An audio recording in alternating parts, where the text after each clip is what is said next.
जितेबाला सबकि खराब रु अधिक खराब हो उठे से आम आम श्रद्धार चरम परिचय देवा उचित एवं जानी रखा उचित जे भगवान कृपा आमको कदापि निराश करिब नाही। आ जानी रखु उषार पूर्व मुहूर्त सदा सर्वदा ही गाढ़ अंधकार छन्न। स्वाधीनतार पूर्वर दासत्व सबुठारु जंत्रणादायक किंतु श्रद्धापूर्ण हृदय हृदय आशार शाश्वत बन्ही प्रज्वलित हेले सेठारे नैराश्यर स्थान न थाए। परमा भागक जन श्रीमा परम प्रभु श्री अरविंद चरण कमल अनंत कोटि प्रणाम जनाई आम आरंभ करने जाऊे आज ऑनलाइन श्री अरविंद एस्पिरेशन पाठचक्र कार्यक्रम। आज ऑनलाइन श्री अरविंद एस्पिरेशन पाठचक्र उपस्थित समस्त भाई और बापा मान वंदे मातरम और प्रणाम। कार्यक्रम आरंभ में चलतु आम नीरव ध्यानस्थ होगा मंत्रमयी सावित्री उच्चारण सहित। आज कार्यक्रम मंत्रमयी सावित्री को उच्चारण करने आम सुंदरगढ़ सुबोध भाई को आम अनुरोध करुचु। आज मंत्रमयी सावित्री उच्चारण पृष्ठ संख्या रही 180। भाई आपण मंत्रमयी सावित्री उच्चारण करंतु आम समस्त नीरव प्रभु मां को ध्यान कर समस्त silence. Savitri part 1 book 2 the book of the traveller of the worlds canto 6 the kingdoms and godheads of the greater life page 180। When most unseen, most mightily she works, housed in the atom, buried in the cloud. Her quick creative passion cannot cease. In conscience is her long zygotic pause. Her cosmic soon is a stupendous face. Time born, she hides her immortality. In death, her bed, she waits the hour to rise. Even with the light denied, that sent her forth, and the hope dead, she needed for her task. But even when her brightest stars are quenched in night, nourished by hardships and calamity, and with pain for her body's handmaid, misuse, nurse, her tortured, invisible spirit continues still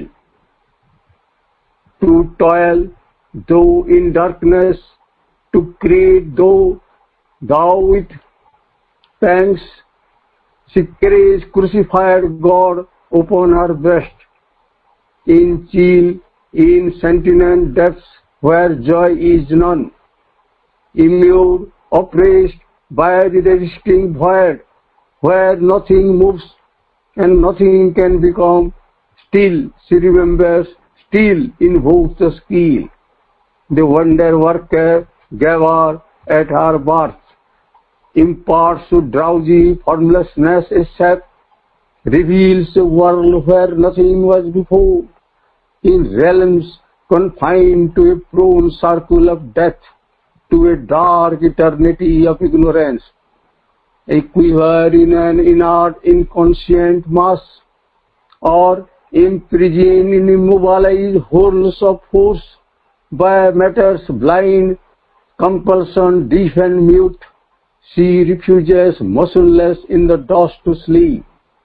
Then, for her rebel waking's punishment, divine only, hard mechanic circumstance, as the engineering of her magic craft, she fashions godlike marvels out of mud. In the plasm, she sets her dumb, immortal arc, helps the live tissue to think, the close sense to feel, passes through the frail nerves poignant messages. In a heart of flesh, miraculously loves to brute bodiless, gives a soul, a will, a voice. धन्यवाद भाई। एतबेला जाए आम मंत्रमयी सावित्री उच्चारण सहित नीरव प्रभु मां को ध्यान करते। बर्तमान समय है कार्यक्रम प्रभु मां चरणार बिंदरे गोटे भक्ति नैवेद्य अर्पण करवा। आज कार्यक्रम गोटे भक्ति नैवेद्य अर्पण करने आम कालुपड़ा घाट खुर्दारू आम राकेश भाई को आम अनुरोध करुचु। राकेश भाई आपण गोटे भक्ति नैवेद्य प्रभु मां चरणार बिंदरे अर्पण करंतु। हे अंतरतम अंतरे मम नित्य निवासी दुख हरि। हे अंतरतम अंतरे मम नित्य निवासी दुख हरि। परम सीम चिरानुपम परम सीम चिरानुपम आशिष धरारे अवतरी। हे अंतरतम अंतरे मम नित्य निवासी दुख हरि। हे अंतरतम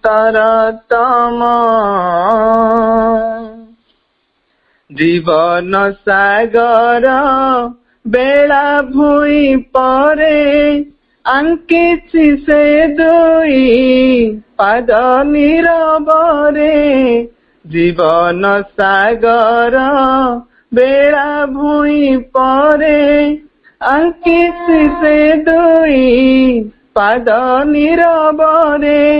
कामनार घन उत्ताल तरंगे कामनार घन उत्ताल तरंगे उद्धरी धरिछ कृपा करी। हे अंतरतम अंतरे मम नित्य निवासी दुख हरि। हे अंतरतम घेरी अछि घोर अज्ञान तिमिर बंदिए मन पराण शरीर।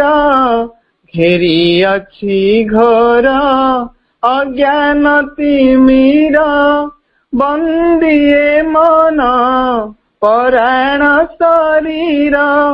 नेछ जड़ाई देउछ कढ़ाई नेछ जड़ाई देउछ कढ़ाई।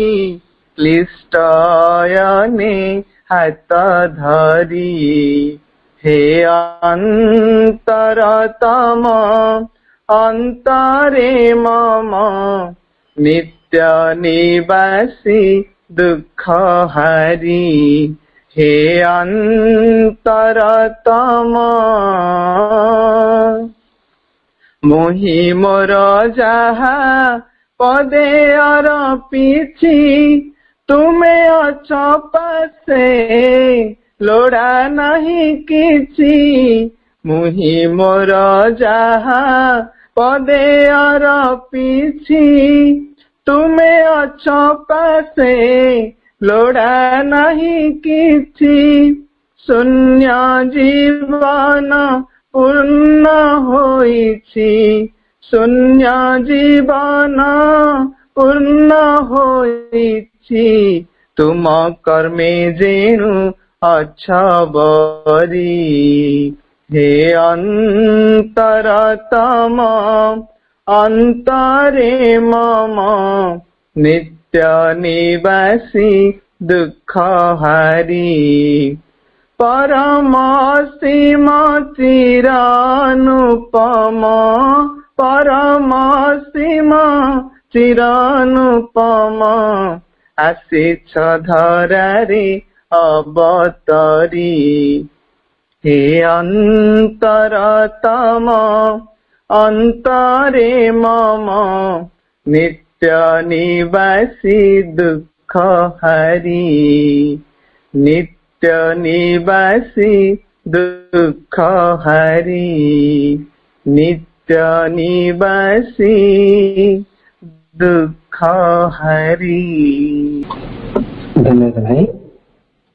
एते भावपूर्ण मातृवंदनाटी संजय भाई रचना को आपण माँ प्रभु चरणाविंद अर्पण करिसेंती। बहुत बहुत बहुत माने हृदय को मन को प्राण को आंदोलित करुला आपणकर वंदनार गायकी भाईंकर भाषा वंदनार भाषा सब सुंदर सुंदर प्रार्थना आपण आसंत थर प्रभु माँ चरण कमल अर्पण करंतु आम समस्त को प्रभु माँ हृदयार बिंदरे आमको सब उन्नीत कर रखु।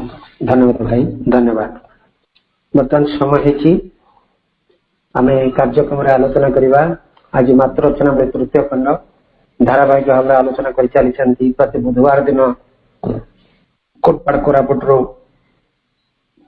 प्रताप भाई आलोचना कंटिन्यू रही। धम्मपदर टीका धम्मपदर टीकार आज गोटे नुआ चैप्टर आलोचना हेबो ता होची मंद। धम्मपदर टीका मंद भाई को अनुरोध करवा आलोचना जारी रखिए। प्रताप भाई कोटपाड़ कोरापुट। श्री माता शरणम मम, श्री अरविंद शरणम मम एवं समस्त मातृ संतान माने आज जो विषय वस्तुटी माँ आलोचना करुचंती तार शीर्षक होउचंती मंद। आमे गत थर जहाँ आलोचना करथिले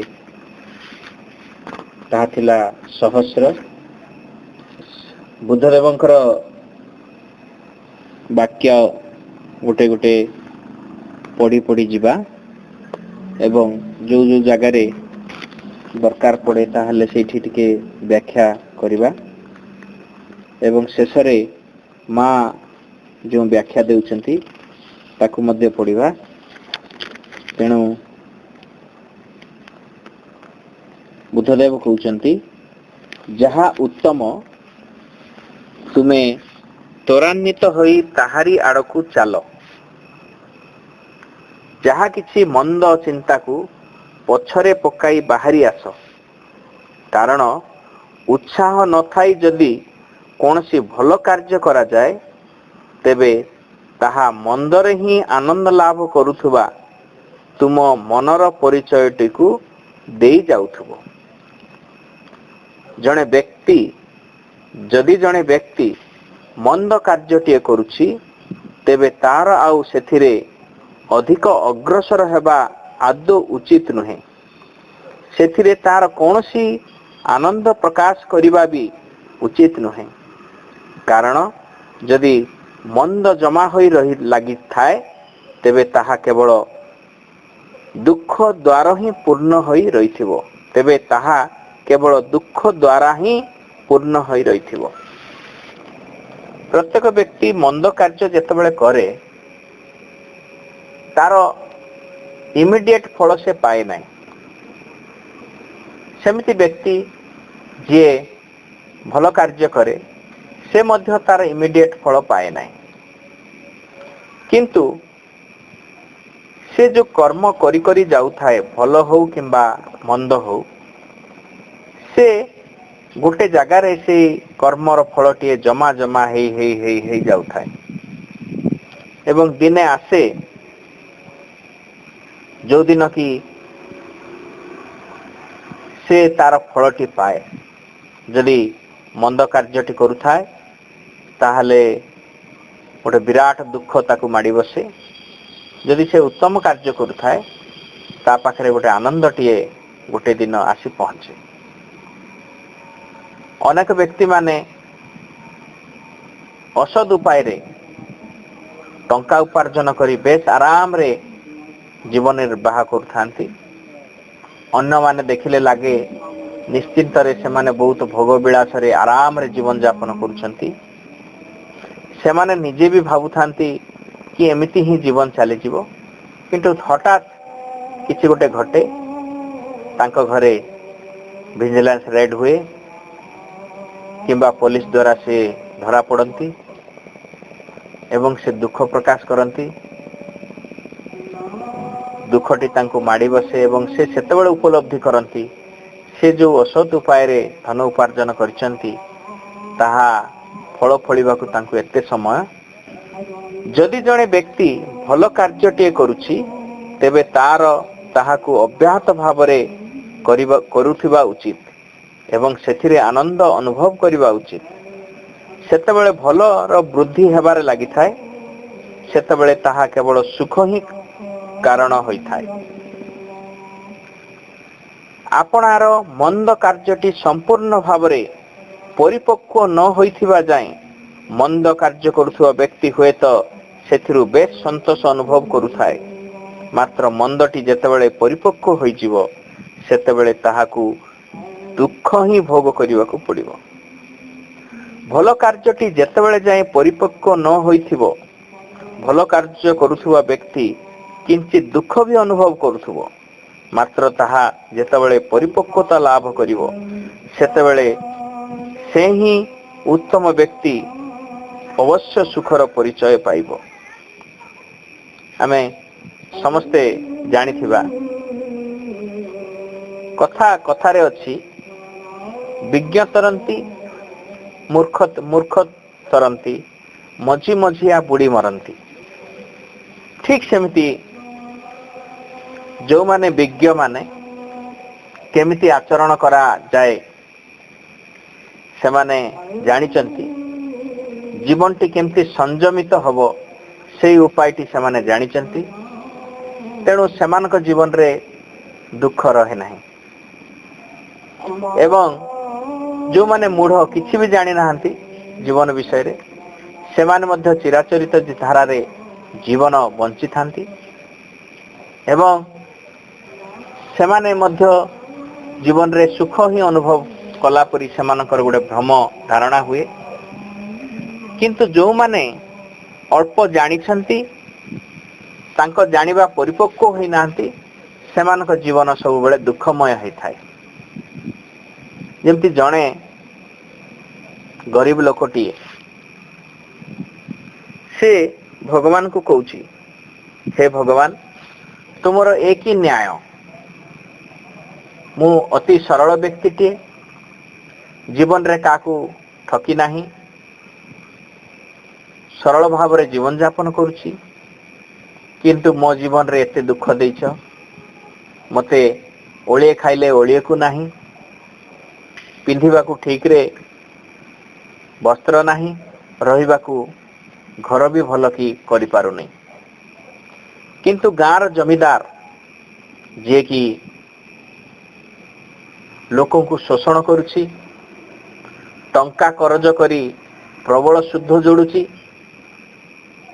ଜମି ଜମା ସବୁକୁ ସେ ବନ୍ଧା କରିକି ରଖିଛି, ବନ୍ଧା ଧରିଛି,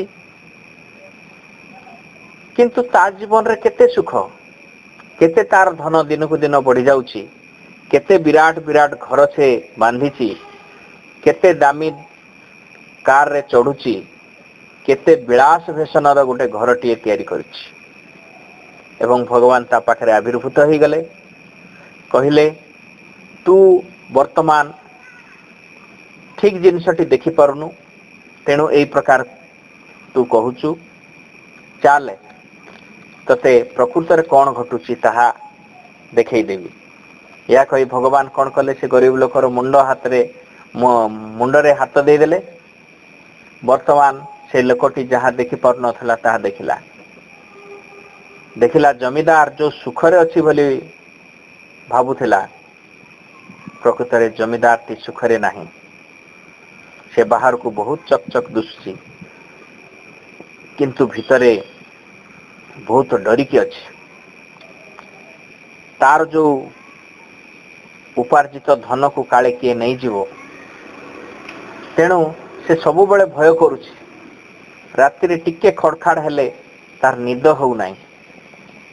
ତା ପିଲାମାନେ କେତେବେଳେ ୟାକୁ ମାରିଦେବୁ ଏବଂ ସବୁ ସମ୍ପତ୍ତିର ଅଧିକାରୀ ହେବୁ ବୋଲି ସେମାନେ ମଧ୍ୟ କୂଟ ଚକ୍ରାନ୍ତ କଲେଣି, ତା ପାଇଁ ମଧ୍ୟ ସେ ଚିନ୍ତିତ ଅଛି।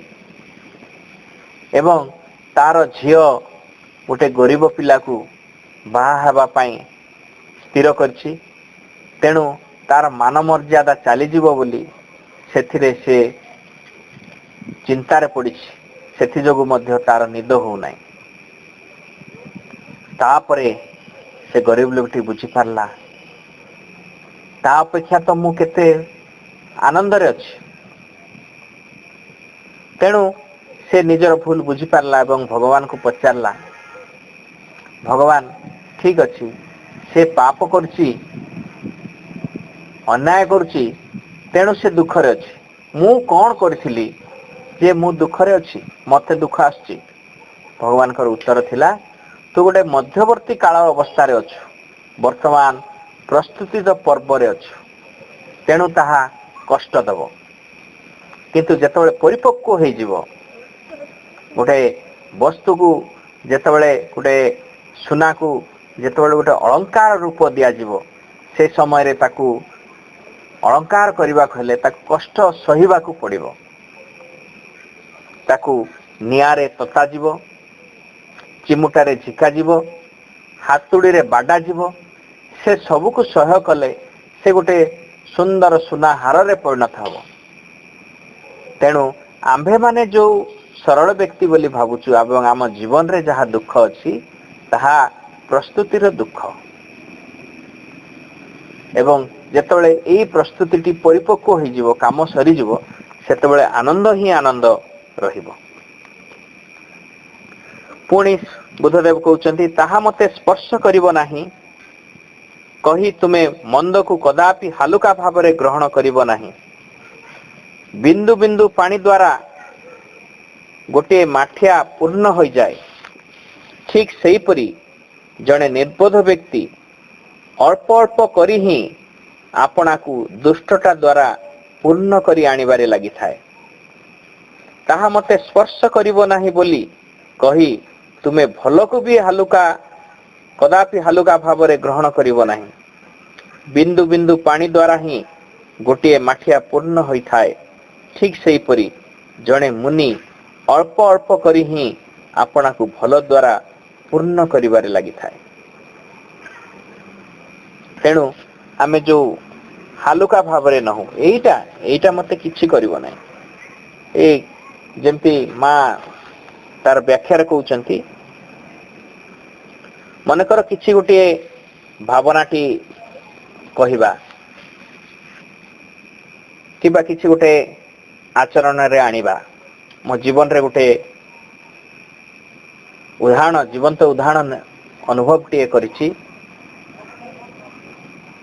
ମୁଁ ପିଲାବେଳୁ ବହୁତ ସରଳ ଥିଲି। ଛନ୍ଦ କପଟ ଏସବୁ ଜୀବନରେ ନଥିଲା। ସାଙ୍ଗସାଥି ସହିତ ମୁଁ ଏତେ ବି ମିଶେନି।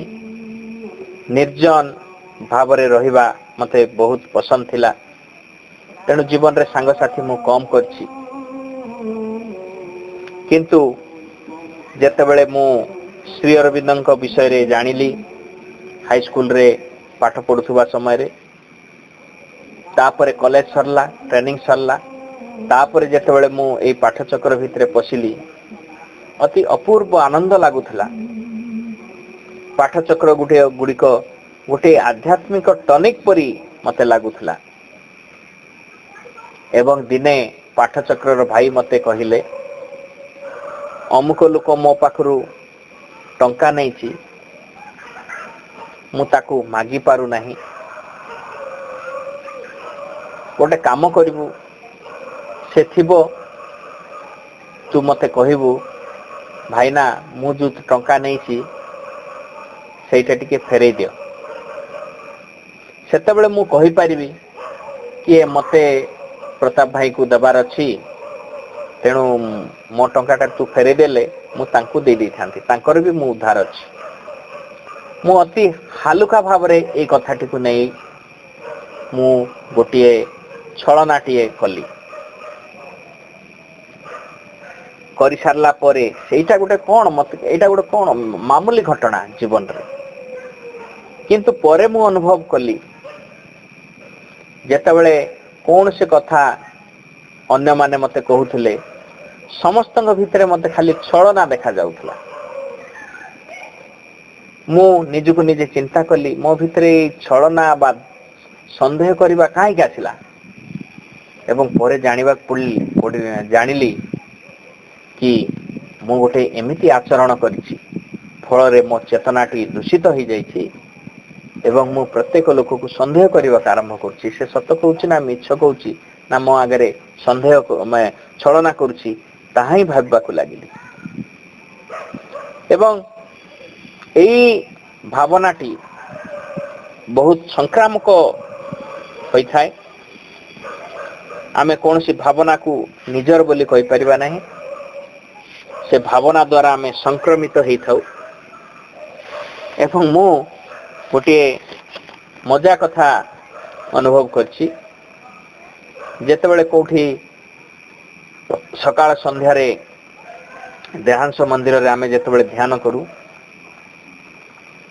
ସେ ସମୟରେ ଛିଙ୍କ କାଶ ଆସେ ଏବଂ ସେହି ସମୟରେ ତାକୁ ନିୟନ୍ତ୍ରଣ କରିବାକୁ ମୁଁ ଚେଷ୍ଟା କରେ।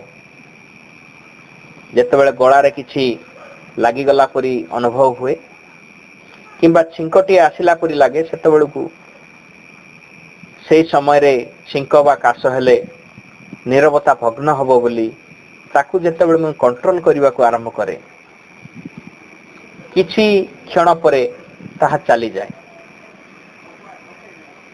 ଏବଂ ଦେଖାଯାଏ ସେଇ ଧ୍ୟାନରେ 5-6 ଜଣ ଯୋଉ ବସିଥିବେ ସେମାନଙ୍କ ଭିତରୁ ଜଣେ ପର ମୁହୂର୍ତ୍ତରେ କାଶେ କିମ୍ବା ଛିଙ୍କେ।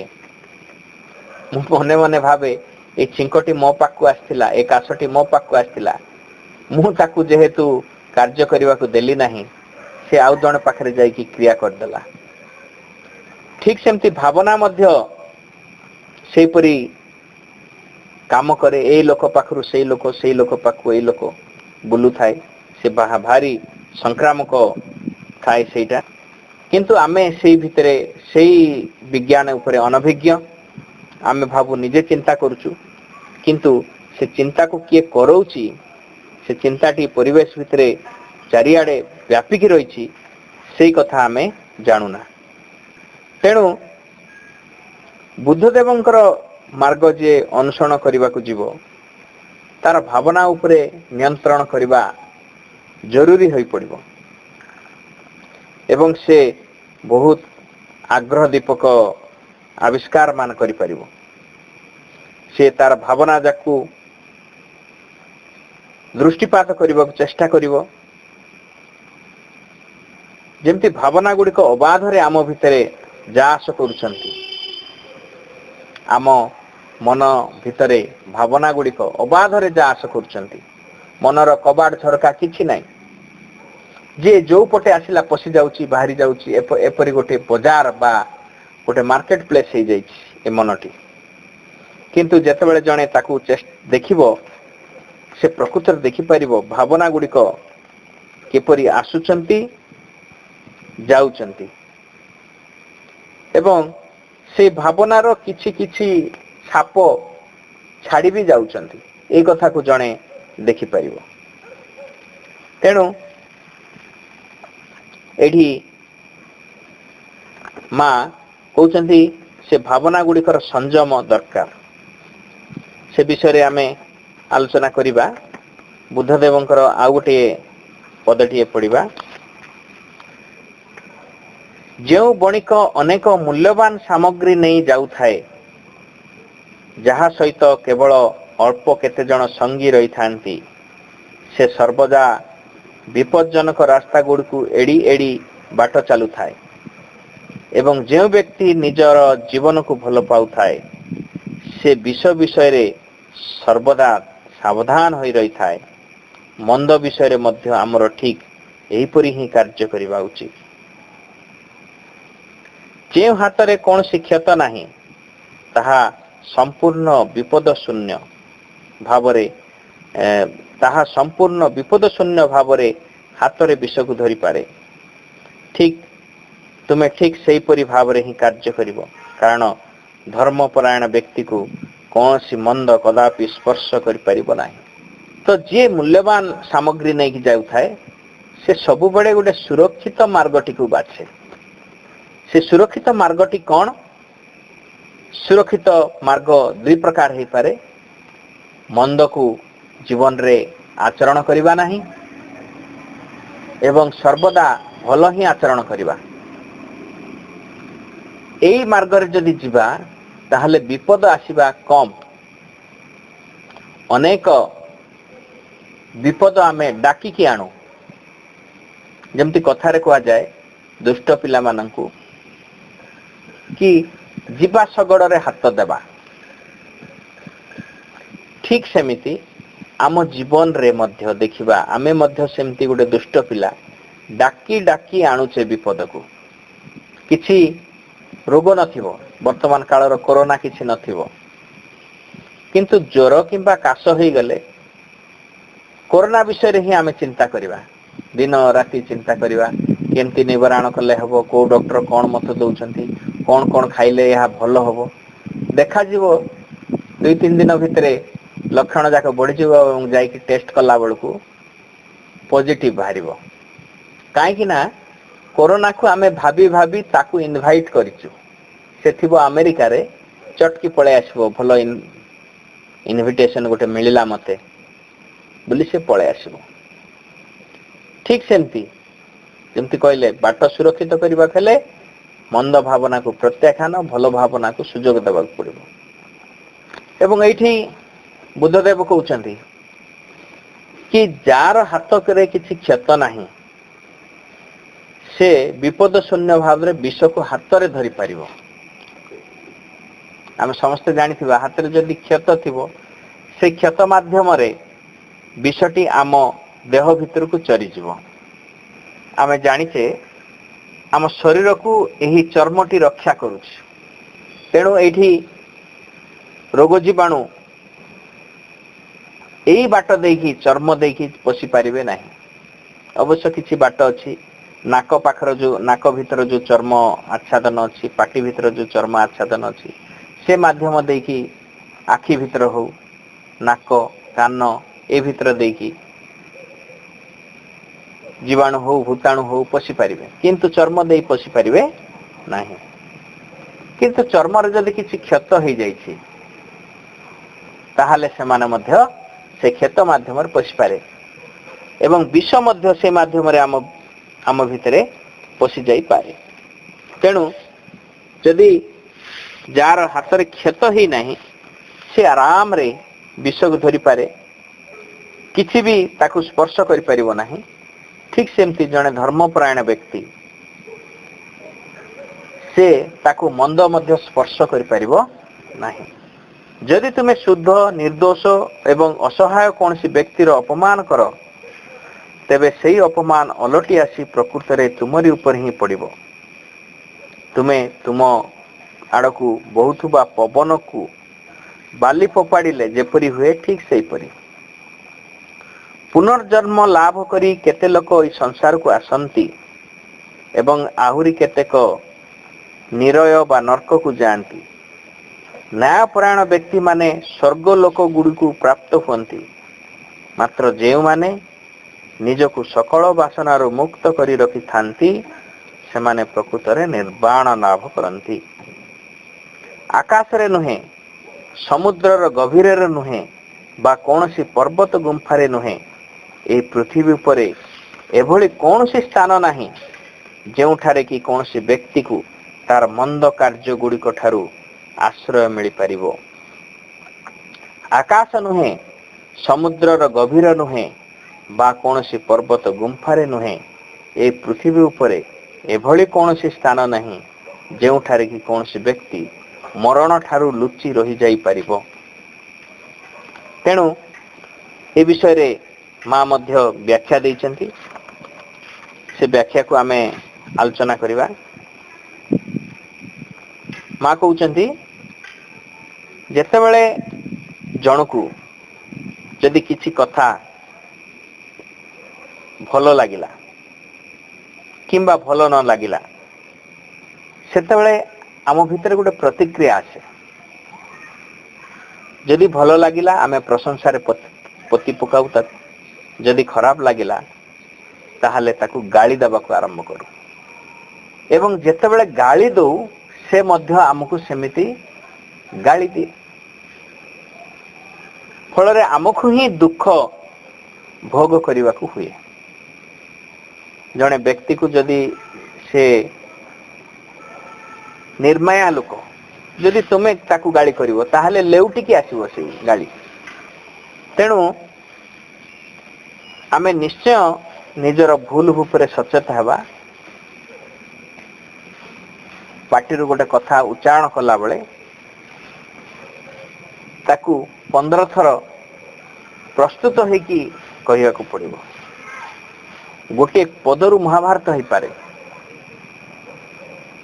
ଆମେ ଜାଣିଥିଲେ ଅତୀତରେ ଗୋଟେ ଗୋଟେ ପଦ ଲାଗି କେତେ ଜିନିଷ ଘଟି ଯାଇଛି। ତେଣୁ ଆମ ମାନଙ୍କୁ ଅତୀତରେ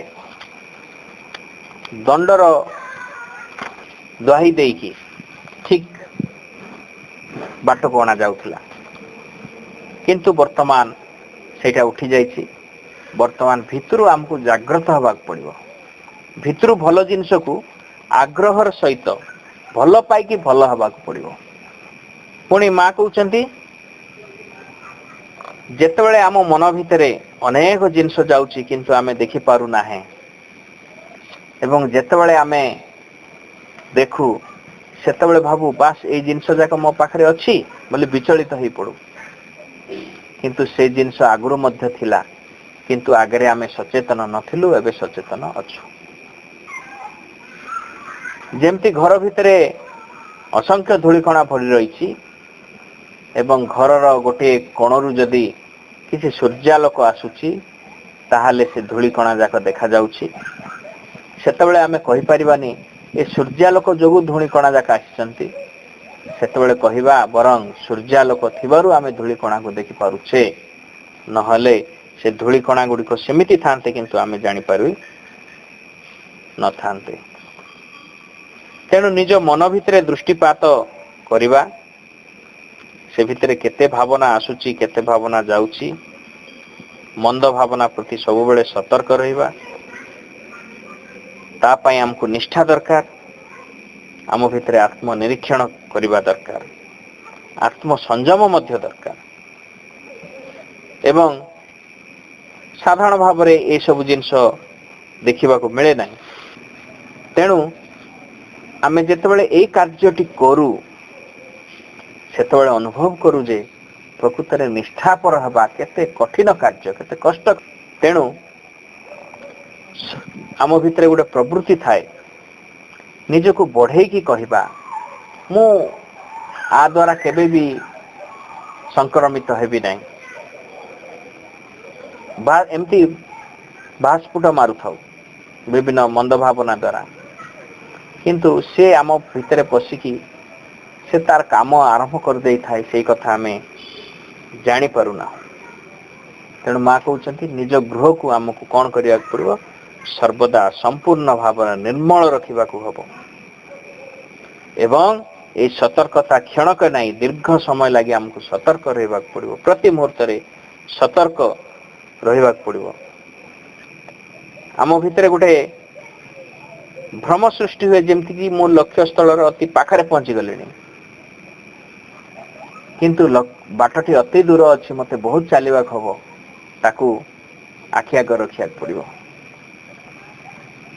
ଏବଂ ଭଲ ଏବଂ ଯୋଉଟା ଉଚିତ ତାକୁ ଆମେ ନିଷ୍ପତ୍ତି ନେବାକୁ ପଡିବ।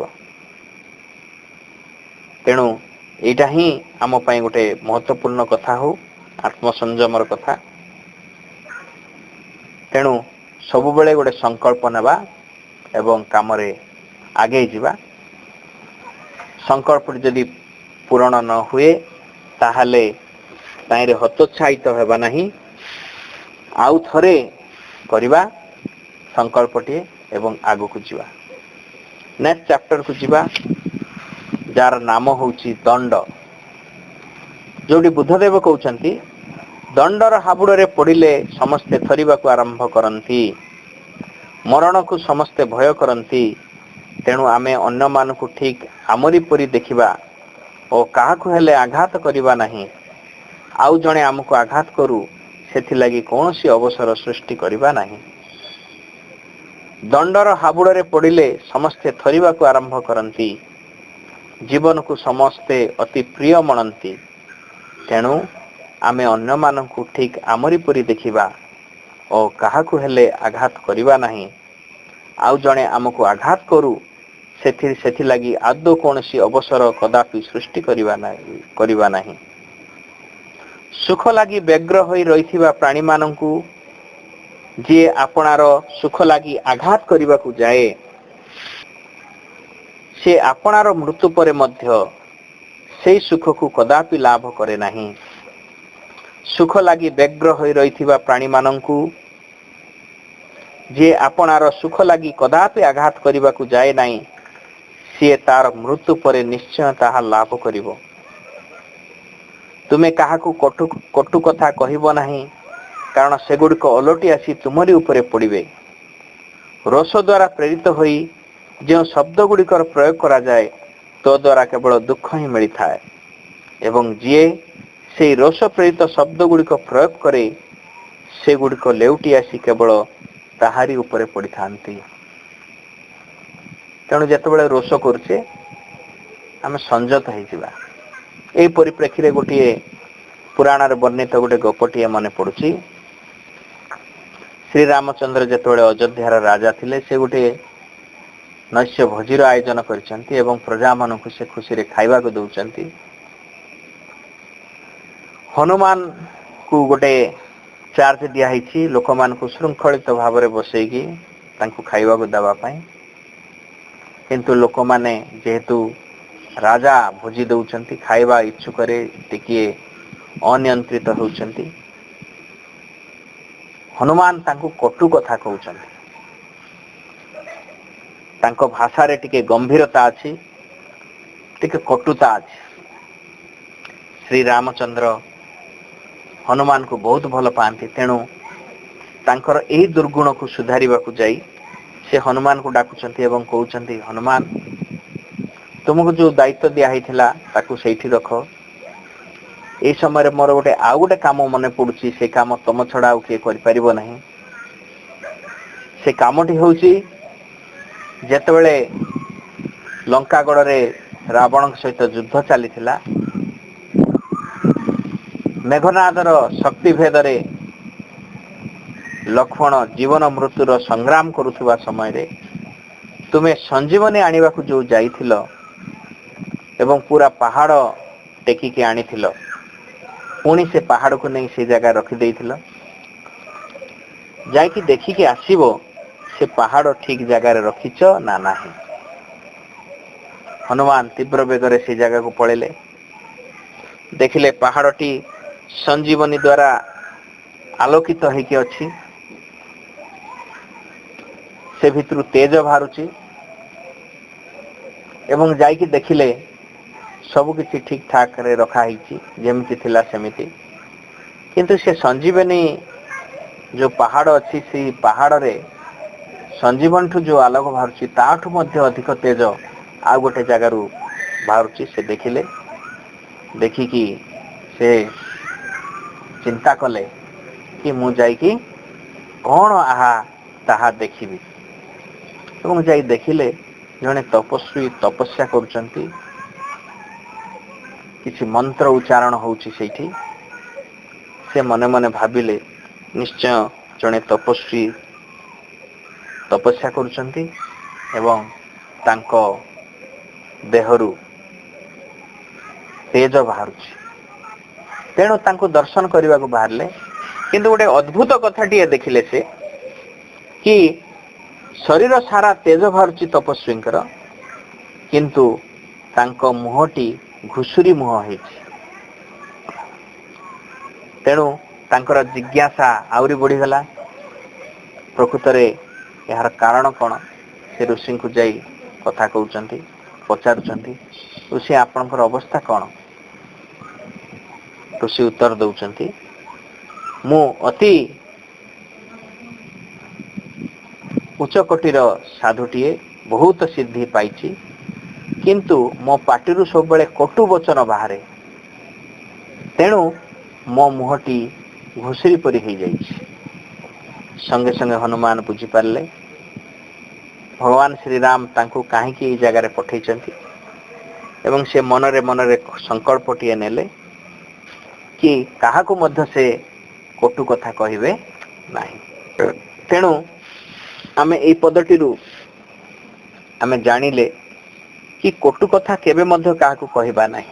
ମା ଗୋଟେ କହୁଛନ୍ତି କଟୁ କଥା ଅର୍ଥ ଗୋଟେ ଜଣକୁ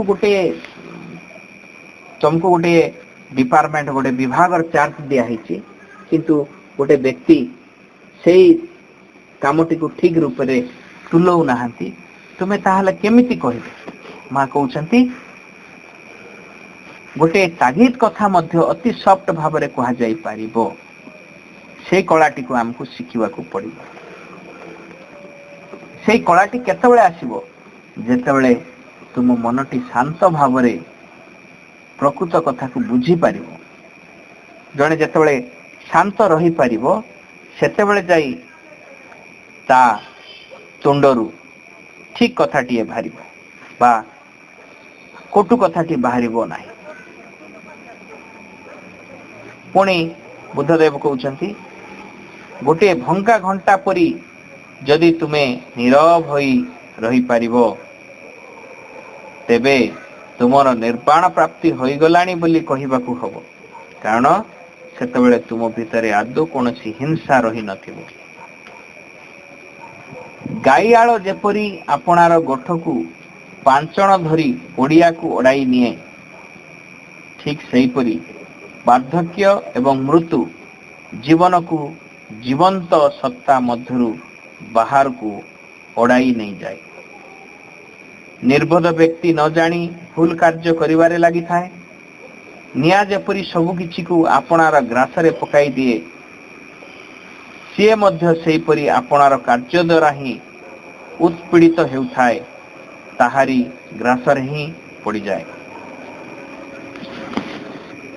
ଯିଏ କାହାର କୌଣସି ଅନିଷ୍ଟ କରେ ନାହିଁ, ଯିଏ ତାହାର ଅନିଷ୍ଟ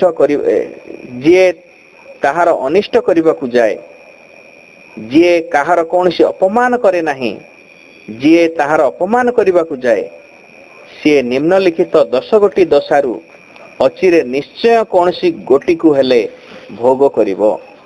ସେଇ 10ଟି ଦଶା ଭିତରୁ କହୁଛନ୍ତି ତାକୁ ତୀବ୍ର ଯନ୍ତ୍ରଣା ସହ୍ୟ କରିବାକୁ ହବ, ଭୟଙ୍କର କ୍ଷତି ଏବଂ ବିକଟ ଆଘାତ ଭୋଗ କରିବାକୁ ହବ, ସାଂଘାତିକ ଭାବରେ ଅସୁସ୍ଥ ହୋଇ ପଡ଼ିବ, ପାଗଳ ହୋଇଯିବ ବା କର୍ତ୍ତାମାନଙ୍କ ସହିତ ତାର ଦ୍ୱନ୍ଦ୍ୱ ଲାଗିବ।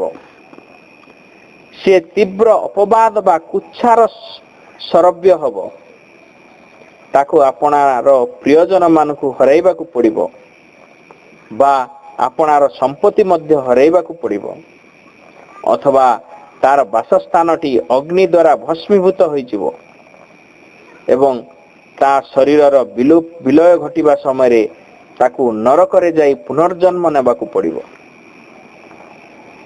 ଆମେ ଏସବୁ ପଢ଼ିକି ଆମକୁ ଲାଗୁଥିବ ଏଇଟା ଅତି ପୁରାତନ କଥା ବୋଲି।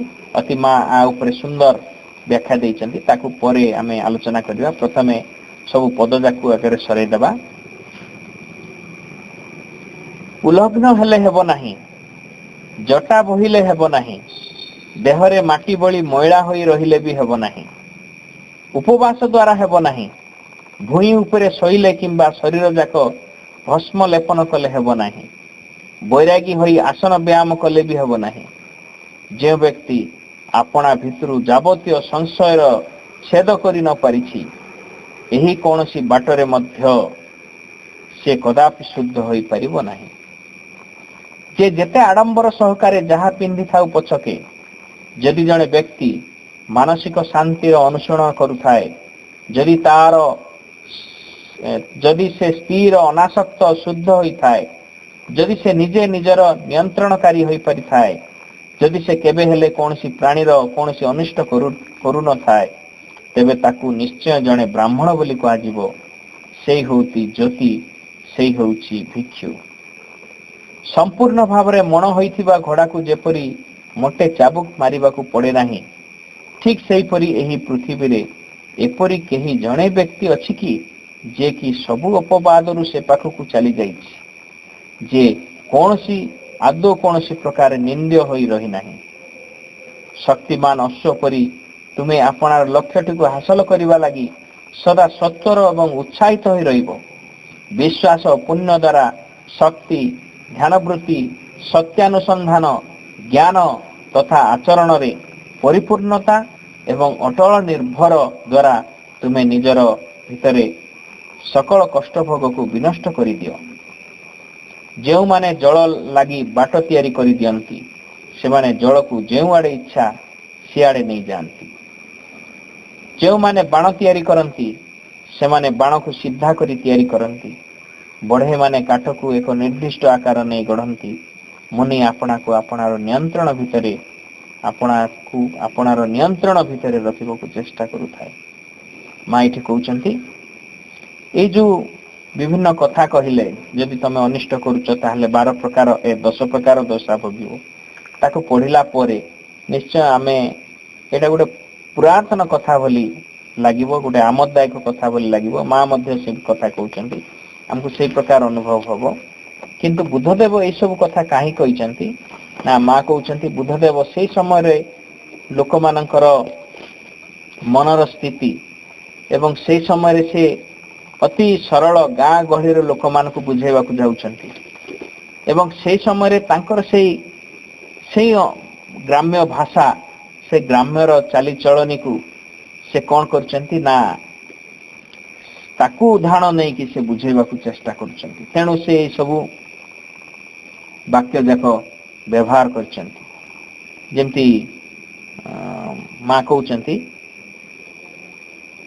शेष वाक्य जोटा कहा जायछि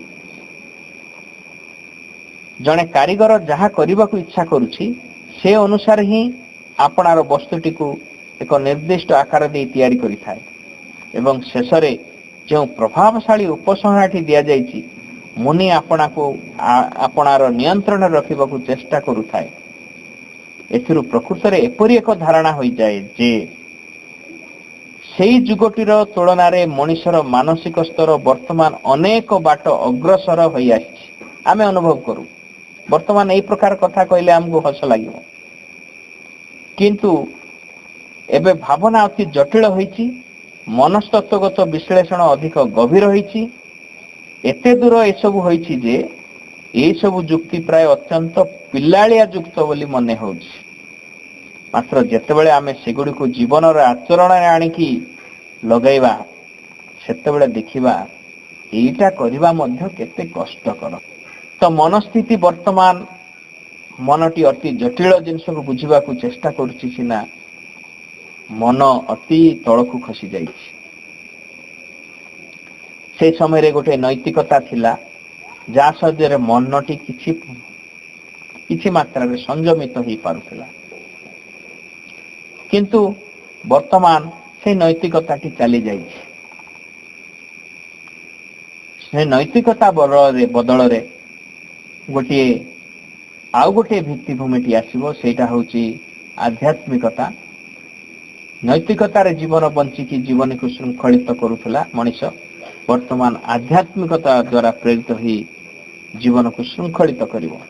तेणु वर्तमान जो अराजकता देखा जाइछि से गोटे मध्यवर्ती कालीन अराजकता वर्तमान ताहा प्रस्तुति पर्व रे अछि। तेणु आम मानकु कोन करिया पड़िबो मानिया को ए सब जिंस मानिया पड़िबो एवं ताकू काम रे हमकु लगेबा को पड़िबो। तेणु आमे माने एहा को गोटे सरल कथा बा ये कथा बोली उपहास रे उड़े देबानी एटा मध्य जेतेबेले कर्म रे लगा जाय ताकू हमकु बहुत कष्ट स्वीकार करी ताकू करबा को होई थाए। एडी जो कहा जाय कहचंती बुद्धदेव कार खेती कर नाही कोन पई तुमर मध्य खेती हेबो तमे दंड पाइबो। एई प्रकार गोटिए भय रे आमे ठीक आचरण करिबा ताहा नुहे।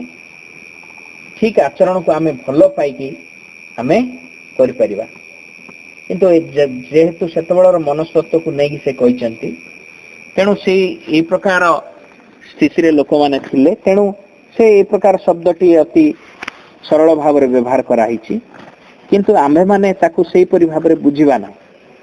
ଯଦି ସେଇ ଭାବରେ ବୁଝିବା ତାହେଲେ ଅତି ଯୁକ୍ତି ଦେଇକି ଆମେ ତାକୁ କାଟି ବି ପାରିବା। ଯେମିତି ଜଣେ ବ୍ୟକ୍ତି କହିଲା, ଏରେ ବାବୁ ତୁ ଯଦି କୁକୁଡ଼ାକୁ କାଟୁଛୁ, ନେକ୍ସଟ ଜନ୍ମରେ ତୁ କୁକୁଡ଼ା ହବୁ, ସେ କୁକୁଡ଼ା ମଣିଷ ହବ ହେଇକି ତତେ କାଟିବ।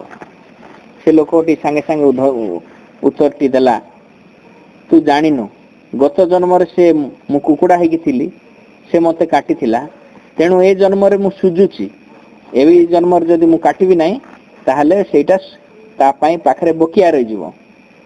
ତ ଏଇ ପ୍ରକାର ଯୁକ୍ତି ଦେଇକି ଆମେ ସେ ଜିନିଷକୁ କାଟି ଦେଇ ପାରୁଛେ। କିନ୍ତୁ ଅନେକ ବ୍ୟକ୍ତି এই ପୁରୁଣାର ନୈତିକତାକୁ ନେଇକି ସେମାନେ ସେଇ ପୁରାତନ ଆଡକୁ ମଣିଷ ସମାଜକୁ ଫେରେଇବାକୁ ଚାହାନ୍ତି, କିନ୍ତୁ ସେମାନଙ୍କର এই ପ୍ରକାର ପ୍ରଚେଷ୍ଟା କେବେ ମଧ୍ୟ ସଫଳ ହୁଏ ନାହିଁ। କ'ଣ ପାଇଁ? ସମାଜ ସବୁବେଳେ ଆଗକୁ ଚାଲେ, ସେ କେବେ ଫେରିକି ଆସେ ନାହିଁ। ତେଣୁ ବର୍ତ୍ତମାନ ନୈତିକତାର କାର୍ଯ୍ୟଟି ସରିଯାଇଛି। ବର୍ତ୍ତମାନ ଆଉ ଯୋଡ଼ିକର କାମ କରିବାକୁ ହବ, ସେଇଟା ହେଉଛି ଆଧ୍ୟାତ୍ମିକତାର, ଏବଂ ସେ ଆଧ୍ୟାତ୍ମିକତା ହିଁ ସମାଜକୁ ପରିଚାଳିତ କରିବ। ସେତେବେଳକୁ ସବୁ ଠିକ ଠାକ ହବ। ତେଣୁ ବର୍ତ୍ତମାନ ଆଜି ସମୟ ହେଇଯାଇଛି, ୟାକୁ ଆମେ ଏତିକିରେ ରଖିବା। ଆସନ୍ତା ଥର ଆମର ଆଲୋଚନାର ବିଷୟବସ୍ତୁ ରହିବ ଜରା। ଧନ୍ୟବାଦ ଭାଇ। ଆଜିର ଆଲୋଚନା ବିଷୟଟି ବହୁତ ମାନେ ବୁଝିଲା ଭଳି ବିଷୟ, ଏକଦମ ଗୋଟେ ପୁରା ସମ୍ପୂର୍ଣ୍ଣ ଭାବରେ ମାନେ ଗୋଟେ ସିଦ୍ଧାନ୍ତ ଦେଲା ଭଳି ବିଷୟ ରହିଲା, ଯୋଉଟା କି ମାନେ ଯେ ପାଞ୍ଚେ ବରମନ୍ଦ ତାମନ୍ଦ ପାଞ୍ଚନ୍ତି ଗୋବିନ୍ଦ ବୋଲି ଆଗରୁ ଗୋଟେ ଥିଲା। ମା ବି ମଧ୍ୟ କଥା କହୁଛନ୍ତି, ଜଣଙ୍କର ମନ୍ଦ ଚିନ୍ତା ଯଦି ଭଲ ଚିନ୍ତା ନ କରି ପାରୁଛ ତାହେଲେ ତା ବିଷୟରେ ନୀରବ ରହିବ। ଅନ୍ୟ ଭିତରେ ଗୋଟେ ମନ୍ଦ ଚିନ୍ତା ନିଜର ଆବ୍ଳତା ରୂପକ ଅଙ୍କ ଦେଖିବାର ଅର୍ଥ, ଗୋଟେ ଜଣେ ଭୁଲ କରୁଛି, ସେ ଭୁଲଟାକୁ ଦେଖିବାର ଅର୍ଥ ତା ଭିତରେ ସେ ଭୁଲଟା ଅଛି। ଏଇ କଥାଟି ମଧ୍ୟ ଭାଇ ବଡ ସୁନ୍ଦର ଭାବରେ ସେ ଆରମ୍ଭରେ ବୁଝଉଥିଲେ ଯେ ଯେତେବେଳେ କି ସେ ଗୋଟେ ଛଳନା ଜିନିଷଟେ କଲେ, ସେ ଛଳନାଟା ସମସ୍ତଙ୍କୁ ସେ ଛଳନାକୁ ତାଙ୍କୁ ଗ୍ରାସ କଲା। ଯିଏ କଳା ଚଷମା ପିନ୍ଧୁଥିଲା, ସେ କଳା ଚଷମାରେ ସମସ୍ତଙ୍କୁ ସେ ତାକୁ କାଳିଆ କାଳିଆ ଦିଶିବ। ତେଣୁ ଜଣେ ଯଦି ଗୋଟେ କୁକର୍ମ କରିଦେଲା ତାହେଲେ ସେ ତାର ଭିତର ଅନ୍ତରାତ୍ମା ତାକୁ ଚିହ୍ନେଇ ଦେବ ଯେ ତୁ ଏଇଟା କରିଦେଲୁ ବୋଲି। ତେଣୁ ପ୍ରତ୍ୟେକ ମୋମେଣ୍ଟରେ ଆଉ ସବୁ ଯେତେ ଯୋଉଠି ଯୋଉ କାର୍ଯ୍ୟ ହଉଥିବ ତାକୁ ସେଇଟା ଭଳିଆ ଦୁଷାଯିବ। ତେଣୁ ଆମେ ସେଇଟା ସେ ବିଷୟରେ ଆମେ ଜମା ଚିନ୍ତା ବି କରିବା ଉଚିତ ନୁହେଁ। ମାନେ ସମ୍ପୂର୍ଣ୍ଣ ରୂପେ ଭଗବାନଙ୍କ ପ୍ରତି ଆମେ ସମର୍ପିତ ହେଇକରି ଯୋଉ କାର୍ଯ୍ୟ ଗୁଡିକ କରିବା, ଭଲ ମନ୍ଦ ତାଙ୍କ ଉପରେ ରହିଛି, ଆମେ ସମର୍ପିତ ହେଇକରି କାମ କରିବା। ସେଦିନ ଶ୍ରୀ ଅରବିନ୍ଦ ଗୋଟେ କଥା କହିଲେ, ଯେତେବେଳେ ଭଗବାନଙ୍କୁ ନେଇକରି ଯୋଉ କାର୍ଯ୍ୟ ସବୁ କରାଯାଏ, ସମର୍ପିତ ହେଇକି ଯୋଉ କାର୍ଯ୍ୟ କରାଯାଉଥାଏ, ସେତେବେଳେ ସେଠି ସବୁ ଆଲୋକମୟ, ସେ ଆଲୋକମୟ ଭଗବାନଙ୍କର ସେଇ ଯୋଉ ଆଲୋକମୟ ସତ୍ତା ବା ଭଗବାନଙ୍କର ସତ୍ତା ସେଠି କାମ କରୁଥାଏ। ପ୍ରତ୍ୟେକଟି ମୋମେଣ୍ଟରେ ଭଗବାନ ପ୍ରତି ସମର୍ପିତ ହେଇପାରିବା ଦରକାର ଅଛି। କାହାର ବି ଖରାପ ଚିନ୍ତା କରିବା ନାହିଁ। ଏ କଥାଟି ବହୁତ ସୁନ୍ଦର ଭାବରେ ଭାଇ ବୁଝେଇଲେ। ଆଜିର କାର୍ଯ୍ୟକ୍ରମରେ ବହୁତ ସୁନ୍ଦର ଭାବରେ ଏଇ କାର୍ଯ୍ୟକ୍ରମଟି ମାନେ ଆମକୁ ବୁଝେଇଥିବାରୁ ଆମକୁ ଗୋଟେ ଦିଗ୍ଦର୍ଶନ ଦଉଥିଲେ ଯେ ଆମେ ସବୁବେଳେ କେମିତି ମାନେ ଆଗକୁ ବଢିବା, ଭଲ ହବା, ଭଲ ମଣିଷ ହବା, ଭଲ ନିଜକୁ ଭଲ ରୂପେ ତିଆରି କରିବା, ମନ୍ଦରୁ ଆମେ ଊର୍ଦ୍ଧ୍ୱକୁ ଯିବା। ଏଇ କଥାଟି ସେ ଆଲୋଚନା କରୁଥିଲେ, ବହୁତ ସୁନ୍ଦର। ସେଥିପାଇଁ ଭାଇଙ୍କୁ ବହୁତ ସୁନ୍ଦର ଭାବରେ ବୁଝେଇଥିବା ଯୋଗୁଁ ବହୁତ ବହୁତ ଧନ୍ୟବାଦ। ବର୍ତ୍ତମାନ କିଛି ସମୟ ଆମେ ମା ନାମ ଜପ କରି କାର୍ଯ୍ୟକ୍ରମକୁ ଆମେ ବିରତି ଘୋଷଣା କରିବା। ମା ମା ମା ମା ମା ମା ମା ମା ମା ମା ମା ମା ମା